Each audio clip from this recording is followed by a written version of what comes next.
காதல் காதல் காதல் சீரியல்ல நம்ம அர்ஜுனோட அம்மா சரண்யா சாமி கும்பிட்டுட்டு அப்படியே வெளியில வந்தா காலங்காத்தாலேயே நம்ம மது கார் எடுத்துக்கிட்டு நேரா அர்ஜுன் வீட்டுக்கே வராங்க.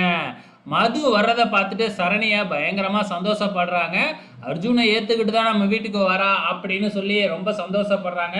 வந்த உடனே வலது காலை எடுத்து வச்சு உள்ளார வாம்மா அப்படின்னு சரண்யா கூப்பிட, வேணும்னே இந்த மது இடது காலை எடுத்து வச்சு வீட்டுக்குள்ள போறாங்க. வீட்டுக்குள்ள போன உடனே வந்து பார்த்தீங்கன்னா, நம்ம அர்ஜுன் மேல இருக்காப்டியாட்டுக்கு. மத்தபடி எல்லாருமே அங்க இருக்கிறாங்க. உடனே அர்ஜுனோட அப்பா கிட்ட நேரா போயிட்டு நம்ம மது வந்து பார்த்தீங்கன்னா, இந்த அர்ஜுன் என்னைய ரொம்பவுமே டார்ச்சர் பண்றான் ஆபீஸ்ல அப்படின்னு சொல்லி ஆரம்பத்துல இருந்து நடந்த எல்லா விஷயத்தையுமே நம்ம அர்ஜுனோட அப்பா கிட்ட இந்த மது போட்டு கொடுத்துருது. ஏற்கனவே அவரு பயங்கர ஸ்ட்ரிக்டான ஆளு. இப்படி ஒரு விஷயம் நடந்திருக்கு அப்படின்னு கேள்விப்பட்ட உடனே அர்ஜுனை கூப்பிட்டு, "ஏன்டா இப்படி நடந்துக்கிட்ட?" அப்படின்னு கன்னத்திலேயே பலார்ன்னு ஒரு அறைய விட்டு, "இதுக்கப்புறம் இப்படி நடந்துக்கிட்ட அவ்வளோதான்" அப்படின்னு அர்ஜுனை திட்டு திட்டுன்னு திட்டிக்கிட்டு இருக்கிறாப்புல. "நான் உங்களுக்காகவும் உங்க குடும்பத்துக்காகவும் தான் நான் போலீஸ்ல கம்ப்ளைண்ட் கொடுக்கல.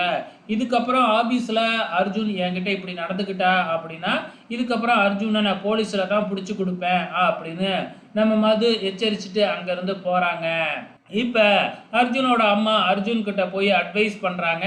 "நீ மதுவோட மனசை இப்படியெல்லாம் மாத்தக்கூடாதுடா, இப்படியெல்லாம் நடந்துக்காத" அப்படின்னு அட்வைஸ் பண்ணிக்கிட்டு இருக்கிறாங்க. ஸோ இதுக்கப்புறம் அர்ஜுன் என்ன மாதிரி ரியாக்ட் பண்ண போறாப்புல, மதுக்கிட்ட எப்படி நடந்துக்க போறாப்புல அப்படிங்கிறத பொறுத்திருந்து தான் பார்க்கணும்.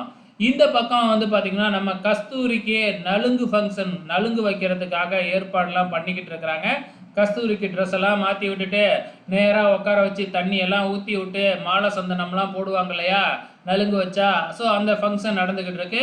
அதே நேரத்தில நம்ம கார்த்திக்கும் வந்து பார்த்தீங்கன்னா, கஸ்தூரியோட வீட்டுக்கு வந்துடுறாப்புல. கொஞ்ச நேரத்தில கஸ்தூரியோட வீட்டுக்கு பின்னாடி இருக்கிற மரத்துக்கிட்ட ஜீப்ப நிப்பாட்டிட்டு, கஸ்தூரிக்காக வெயிட் பண்ணிக்கிட்டு இருக்கிறாப்புல. பகல்ல வந்தவரு நைட்டு வரைக்கும் அங்கேயே வெயிட் பண்ணிக்கிட்டு இருக்கிறாப்புல. ஸோ இப்ப கஸ்தூரிக்கு நலுங்கு முடிஞ்சதுக்கப்புறம் க மாறனுக்கும் நலுங்கு வைக்கிறாங்க. ஸோ இப்படி எப்படியோ நலுங்கு ஃபங்ஷன் முடிஞ்சு நைட் ஆயிடுது. நம்ம கஸ்தூரிக்கு நம்ம கார்த்திக் ஃபோன் பண்ணி, "உன் வீட்டு பின்னாடி தான் இருக்கேன்" அப்படின்னு இன்ஃபார்ம் பண்றாப்புல. இன்னும் யாரும் தூங்கல. எல்லாருமே தூங்குனதுக்கப்புறம் நான் வந்துடுறேன் அப்படின்னு சொல்லிடுறாங்க.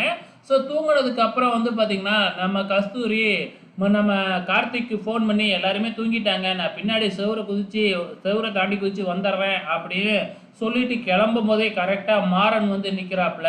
ஸோ மாறன் கேட்டாப்புலயாட்டுக்கு கஸ்தூரி பேசுனத, "எங்கடி செவுர குதிச்சு எங்கடி ஓடப் போற?" அப்படின்னு சொல்லி கேட்டுக்கிட்டு இருக்கிறாப்புல.